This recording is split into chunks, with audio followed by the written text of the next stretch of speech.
बिस्मिल्लाहिर्रहमानिर्रहीम अस्सलाम वालेकुम दोस्तों, कैसे हो तुसी? उम्मीद कर रहे हैं कि तुसी बिल्कुल खैरियत नाल होवोगे। अल्हम्दुलिल्लाह असी भी बिल्कुल ठीक ठाक हाँ और साडी अल्लाह की दुआ कि सानू वेखण वाले जिथे भी रहिंदे ने हमेशा हसदे मुस्कुरांदे रहन। ऐसे ने एक दुआ और उम्मीद के नाल असी अपनी अज की वीडियो का आगाज़ करने हैं। अज मौसम जिहड़ा है वह बड़ा खूबसूरत है, हसीन मौसम है, खुशगवार मौसम है और बारिश जी हल्की हल्की हो रही है। अज राती तकरीबन 2:30 बजे बारिश शुरू हुई सी और बड़ी शदीद बारिश सी। ते अज ज़हन बनया कि सुबह इंशाअल्लाह मौसम की सूरत हाल जी ना अपने नाज़रीन नूं वो भी दसांगे और ये नाल असी जी साड़ी गंदम की कटाई है वो भी जी है ना वो गलबात असी करांगे। तो आओ जनाब हुण तुहानूं मौसम की सूरत हाल तो आगाह करने और उस तो बाद तुहानूं अपनी जी देहात दी फसलां ने उहदे बारे में भी तुहानूं आगाह करने। मेरे नाल अब्दुल हादी मेरा बेटा, तो यदा भी प्रोग्राम से कि अज जाके तो मौसम की सूरत हाल तो वीडियो बनाइए। तो हादी साहब हुण की असी अपने नाज़रीन नूं दिखाइए?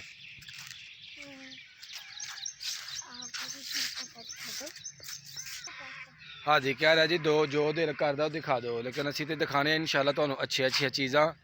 तो आओ जनाब हुण तुहानूं लैके चलने असी मौसम की तरफ, तो मौसम की तुहानूं सूरत हाल जी वो आगाह करने। लैट्स गो। मेरे पिछे तुसी वेख सकते हो गंदम की जी फसल है वो कट चुकी है और गंदम नूं जिहड़ा है वो समेट लिया गया, गंदम नूं महफूज कर लिया गया और कुछ फसलां जिहड़ियां है वो कटाई करने वालियां ने। तो अल्लाह के साड़ी दुआ है कि अल्लाह ताला इस मौसम नूं साडे वास्ते रहमत का बायस बनाए, क्योंकि हुण अगर इहो जी मौसम हो जाती है तो कटाई करना जिहड़ा बड़ा मुश्किल हो जाता है, बड़ा दुशवार हो जाता है। तो है तकरीबन फसलां जिहड़ियां वो 50% जिहड़ियां समेटिया गई, तो दूसरी फसलां ये पैलियां दे विच खड़ियां ने। तो जिहड़ियां फसलां खड़ियां ने उन्हां किसानां वास्ते जिहड़ी है बड़ी सूरत हाल जिहड़ी है ना वो मुश्किल है और ये बड़िया मुश्किलात जी पैदा हो सकदियां ने। गंदम वड्डन लग्या जोड़े थ्रैशर ने उन्होंने चलान लगे बड़ी दिक्कत होनी है। उस तो इलावा थ्रैशर के नाल कटाई जी है करनी बड़ी मुश्किल होंगी है। तो उस तो इलावा जोड़ा लगदियां ने वड्डियां मशीनां जिहड़ियां ने उन्हां वास्ते भी जी ना बड़ी परेशानी है। इस साइड तो तुसीं देख सकते हो कि हारवैस्टिंग मशीन जी है वो डेरे के उपर जी ना बंद खड़ी है।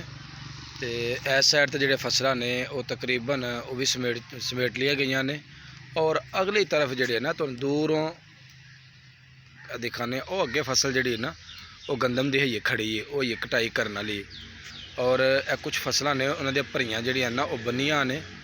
तो इन्हां दे अज होनी ही कतराई, तो मौसम की खराबी की वजह के नाल कतराई भी जी ना वो अज नहीं हो सकती, क्योंकि फसल जी गिली हो चुकी है। तो जिन्नी देर तक खुश्क नहीं होएगी उन्नी देर तक यदि कतराई भी जी ना वो मुमकिन नहीं हो सकती। तो यह हारवेस्टिंग मशीन जी है अगर इत्थे खलोन का मकसद है वे कि मौसम ठीक नहीं जिहदी वजह के नाल कटाई भी जी पैलियां दे विच चलना जड़ा ना वो बड़ा मुश्किल हो जाता वे। तो अगर मौसम खराब ना होंदा तो उम्मीद सी कि इन्हें रात नूं ही अपना जिहड़ा है ना अपना कम वो करदे रहना सी। क्योंकि पैली काफ़ी जी ना गिली है और ये खड़िया होना जोड़ा ना वो मुमकिन नहीं सी है। देख सकते हो जी हारवैस्टिंग मशीन बिल्कुल अपना इत्थे खड़ी है और किसी साइड पर भी जी ना कटाई वो नहीं हो रही। तो आओ हुण तुहानूं लैके चलने थोड़ा अगली तरफ। असी जनाब हुण तुहानूं लैके चले एक दरखत है लसूड़े का, तो उत्ते जिहड़ा लग्गा फल है हुण तुहानूं वो दिखाने। माशाअल्लाह इहदा अचार डालिया जाता और बहुत ज़्यादा फल जिहड़ा ना इस दरखत नूं पिया। यह तुसीं देख सकते हो यह जिहड़ा दरखत है यह लसूड़े का दरखत है और ये नाल जिहड़ा लसूड़ा लगा है इहदा जनाब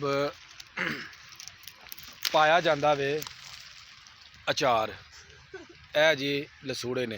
तो तुहानूं मज़ीद जिहड़ा फल है वो असी दिखाने। यह जी देख सकते हो इस दरखत नूं किन्ना कर जिहड़ा ना वो फल लगा है। माशाअल्लाह बहुत ज़्यादा बहुत कसरत के नाल जिहड़ा है इनू फल जिहड़ा है वो लगा है। बिल्कुल छोटा छोटा लसूड़ा है, इन्हें ये बहुत बड़ा जिहड़ा ना इन्हें होना है। तकरीबन इनू बड़ा होने लगे तकरीबन ये 1 तो 2 हफ्ते जिहड़ा ना वो दरकार है जी। तुसीं देख सकते हो इनू कहा जाता लसूड़ा है जी, देख सकते हो तुसीं। क्योंकि उस साइड तो रोशनी ज़रा कम सी ते हुण तुहानूं असीं रोशनी दे विच दिखा रहे हैं। दरखत के थले साया सी ते साए की वजह के नाल रिजल्ट जिहड़ा ही ना वो अच्छा नहीं आंदा। हादी तुहानूं इस दफ़ा लसूड़े का जिहड़ा अचार डाल के देइए, बड़ा मज़ा आंदा है बेटा, बड़ा ही अपना लजीज मज़ेदार जिहड़ा ना इहदा अचार हुंदा है। और बहुत ही जिहड़ा ना ऐसा अचार का मज़ा आंदा। ते एक तुहानूं गर्मियों के विच लसूड़े का जिहड़ा ना वो फिर अचार पा देइए। चलो जी ठीक हो गया। चलो जी ज़रा अगली तरफ हुण चलने असी। ए जी जिहड़ा तुहानूं दिखा रहे हैं ना ए वे सदाबहार चारा, ते ए 12 महीने जिहड़ा ना ए चारा ए जानवरों वास्ते इस्तेमाल किया जाता है। तो असी तुहानूं करीब तो जिहड़ा ना ए चारा ए दसने आ। ए जिहड़ा चारा है ए इस तरह ही है कि जिस तरह गन्ने की फसल हुंदी है ना, ए उस तरह ही हुंदा है। गन्ने की तरह, गन्ने की नस्ल की तरह ए जिहड़ा ना वेखण दे विच लगदा वे। और बहुत ही घना जिहड़ा ना चारा लगाया है। और तकरीबन थोड़ा सारा ही अगर इनू कटिया जाए ना तो जानवरों वास्ते काफ़ी हुंदा है। आजो बेटा इधर आजो आजो। इस साइड तो भी तुसीं वेख सकते हो, इधरों भी जिहड़ी गंदम की फसल है उसकी कटाई जिहड़ी है वो कर रही है। यह जिन्ना भी तुसीं देख रहे हो एज जानवरों की सब्ज़ चारा नवीं टैक्नोलॉजी जिहड़ा लगाया गया है। तो तकरीबन ये 10 मरले दे विच जिहड़ा ना तजर्बाती तौर पर इनू लगाया वे। अगर इसदा फ़ायदा ज़्यादा होया और अच्छी फसल हुई तो इनू दोबारा भी जिहड़ा ना वसी रकबे के उपर जिहड़ा ना वो लगाया जाएगा। तो हुण चलने असीं तुहानूं अगे थोड़ा सारे होर मनाजर वहाने आ।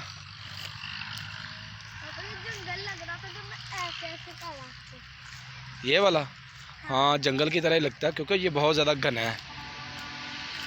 आओ जी हुण असीं चलने हैं थोड़ा अगे।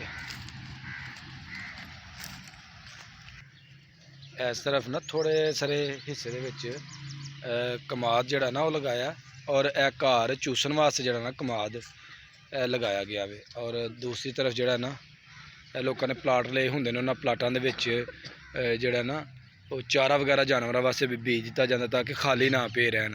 तो इस साइड तो देख सकते हो जानवरों वास्ते चारा है वो लगाया गया है।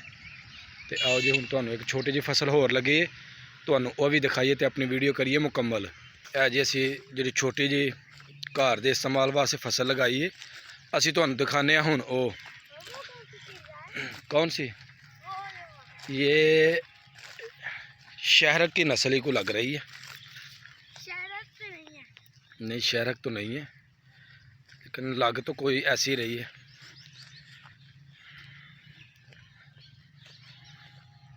हाँ शहरक ही है लेकिन छोटी है अभी।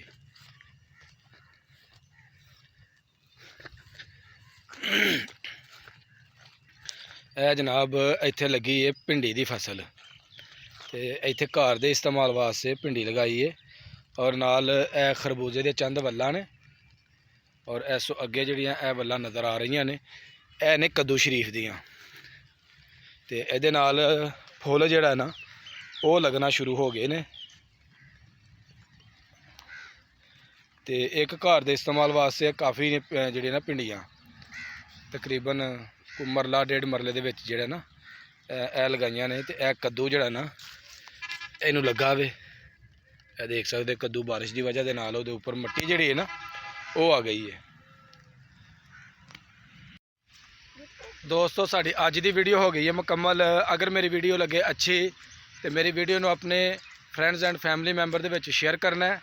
और जेडे दोस्त मैनू नए वेख रहे हैं वो जल्दी जल्दी मेरे चैनल नू सबसक्राइब कर दो ताकि आने वाली वीडियो का नोटिफिकेशन तुहानू बर वक्त मिलता रहे। तो मैनू दवो हुण इजाज़त। अल्लाह हाफिज़।